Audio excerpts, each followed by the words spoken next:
University holds its place in the history of India as a famous ancient center of education. It has its own historical significance, and after all, it is one of the oldest university in the world, spreads over an area about 14 hectares. This Nalanda University remains the largest center of education in the world for about 700 years after its establishment. During Mahavihar system, this university was like residential complex in which students used to live and learn Buddhist teaching and philosophy. Do you know how special the name Nalanda is? We would know by knowing its meaning because the word Nalanda is made up of three Sanskrit words which are Na, Alam, and Da, unstoppable flow of knowledge and never stopping flow of knowledge.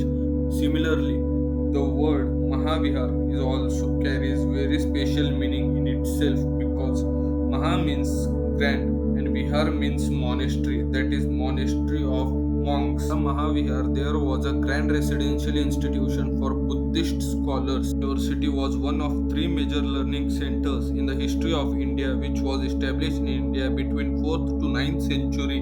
These three learning centers are Takshashila, Vikramshila and Nalanda.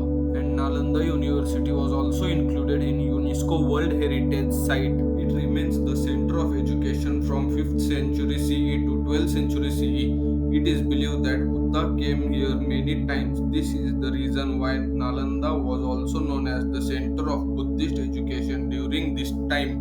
Nalanda Mahavihar was originated in 5th century CE during the Gupta Empire. It was built by Gupta Emperor Kumar Gupta the first so that it could be made the center of knowledge where scholars from all over the world could be drawn. Gupta period is proved to be golden period. Nalanda during this period many achievements were made in field of art, science and literature. India period is called the golden age for India. The reason for this is that during this time progress was seen in the field of education and knowledge in whole India including Nalanda.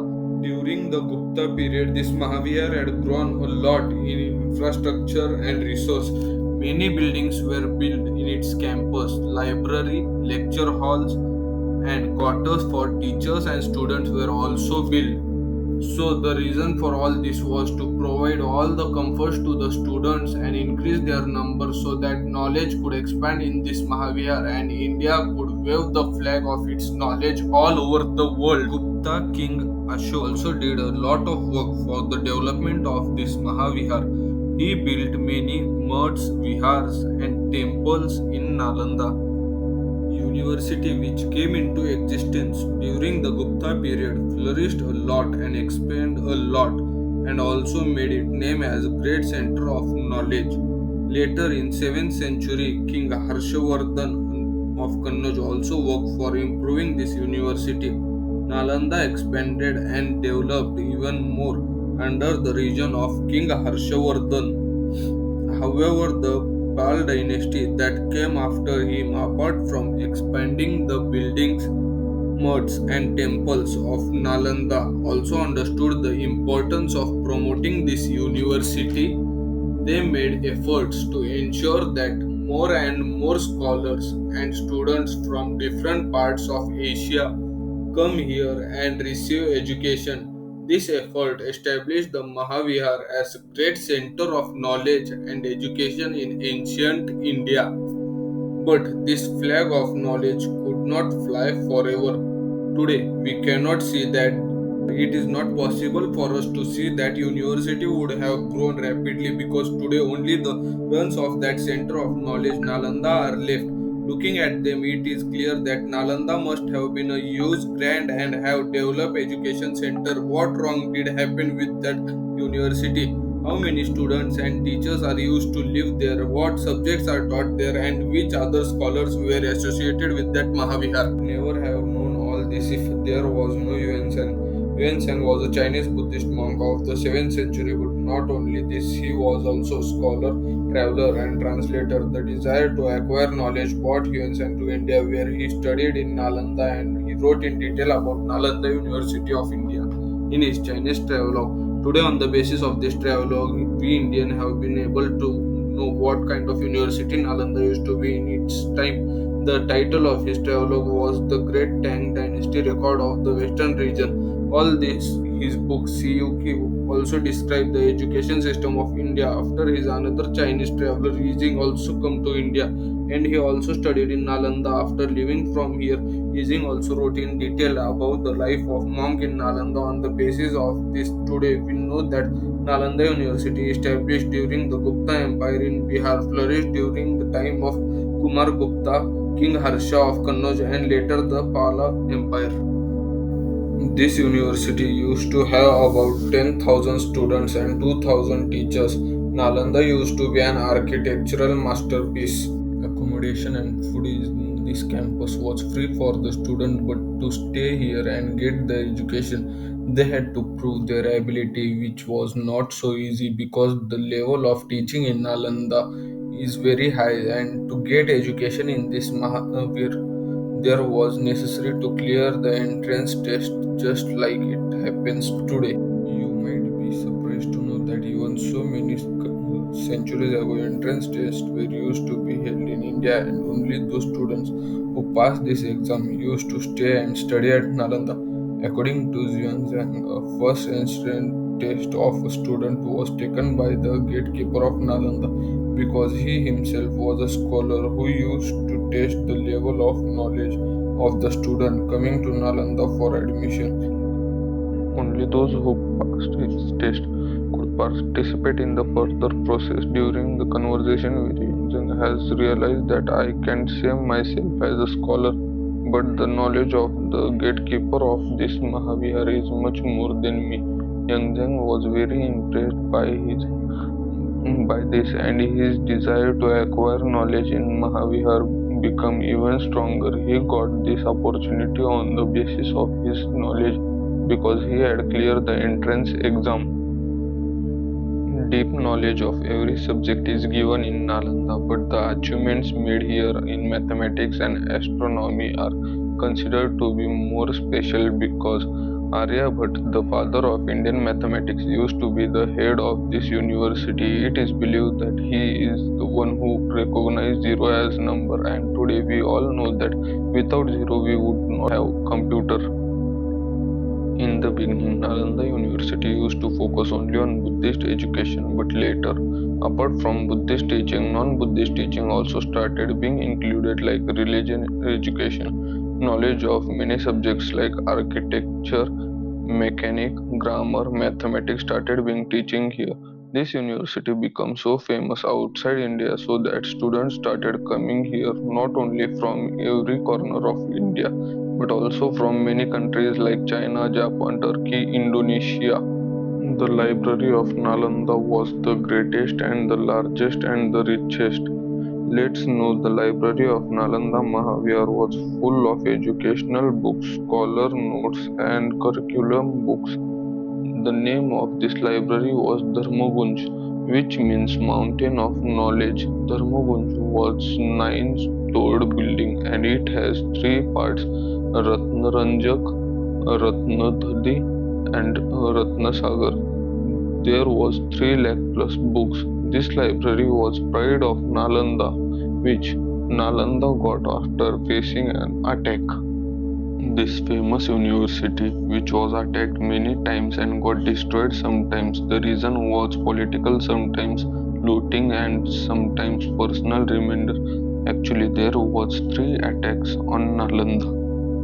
The first attack was done by Hans between 455 AD to 470 AD when Samudragupta was the ruler of the Gupta Empire. Then Huns attacked Nalanda. Huns were a Central Asian tribal group. No specific reason is known for the attack except they only wanted to steal the valuable things which are kept in the university. So in such a situation, this attack was not very serious. It was not very difficult for Nalanda to recover from it. This was the time when world famous library Dharmagunj was established in Nalanda. The another attack was done by Godar dynasty. This attack was done by the king of Bengal in the early 7th century of that time, the king of Kannauj, Harshvardhan, and the reason for this attack was political. There used to be a situation of dispute between King Harshvardhan and King Goda.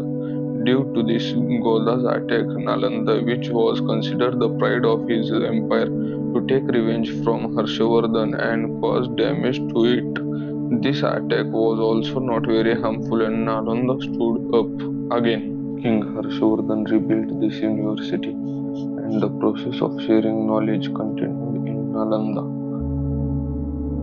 This process could have continued till today if the third and most deadly attack on Nalanda had not happened. The end of the 12th century brought the end of the Nalanda. The year was 1193 AD. On the attack of Bakhtiyar Khilji destroyed everything. That one attack caused such devastation that Nalanda could neither recover nor stand up again, nor could it save its existence. According to historians, the first Muslim ruler to conquer Bihar was Muhammad bin Bakhtiyar Khilji. Bakhtiyar Khilji, a Turkic South Afghanistan, was a cruel invader who wanted to take over everything. He wanted his empire everywhere and capture every area that came in his way. But Nalanda was not an empire. But how did it become a victim of Khilji's cruelty? To be honest, Nalanda's knowledge, its ability to help others, and its spirit of concept. Nalanda's loss began when the cruel and selfish Khilji health deteriorates even after treatment by every Hakim. No improvement in his health and his condition rapidly declined. In such a situation, the worried Khilji was told that Rahul Sribhadra, the head of the Ayurveda department at Nalanda Mahavihar, could treat his illness. Khilji got angry on hearing this. He could not accept this treatment from a non-Muslim. When he was forced to seek medical help from Rahul Sribhadra, he had to agree to meet Bhadra and receive treatment. When Rahul Bhadra came to treat Khilji, Khilji placed a condition before him. He said that you treat me without any medicine. If you fail to do so, then I will kill you. It will also be true that no one more knowledge is than my Hakim. Rahul Bhadra accepted this condition. He was a great Ayurveda expert. He immediately found the solution to this condition and gave Khilji the Quran to read daily. He told Khilji that he has to read the Quran regularly and he will get well soon. Now Khilji was shocked to know this, but he started doing this for treatment. Soon Khilji's health started improving and he soon became healthy. Khilji became restless to know how he was cured without medicine, and when he come to know the truth, he was shocked. Actually, Rahul Sribhadra had applied medicine on the pages of Quran, and when Khilji regularly read the Quran, he would spit on his fingers and turn the pages during the medicine keep going into his mouth, which kept giving him health benefits. Knowing this, while a common man would feel grateful, appreciate the knowledge of Ayurveda, and be happy to healthy, but the cruel Khilji lost his temper. He had become completely healthy, but he would not tolerate that Ayurveda has so much power that it can cure dying people, and the treatment of his Hakims is much more less than Ayurveda. So he decided that he will completely destroy this knowledge. He come to know that the library here in source of knowledge for various teachers in Nalanda, and at that moment he started destroying Nalanda with his army. He did not spare anyone. He killed all the students and teachers living there. People were burned alive. He had to destroy everything present over there. On that day, more than 3 lakh books started burning. Nalanda, one of the oldest university, has started burning, and its library kept burning for almost 3 months. In that difficult time, Zhang tried to save the heritage of Nalanda. He also saved some books and reached his country, China. with more than 700 books with him, and he also translated some of the books. During this time, everyone forget Nalanda in year 1812 when Scottish survey found clones of Nalanda under the ground, and after that in year 1861 Sir Alexander Cunningham identified these remains as the ancient Nalanda University. So Nalanda was mentioned again, and what we see are the remains of Nalanda University in about 1.5 lakh square feet, which was driven out during excavation.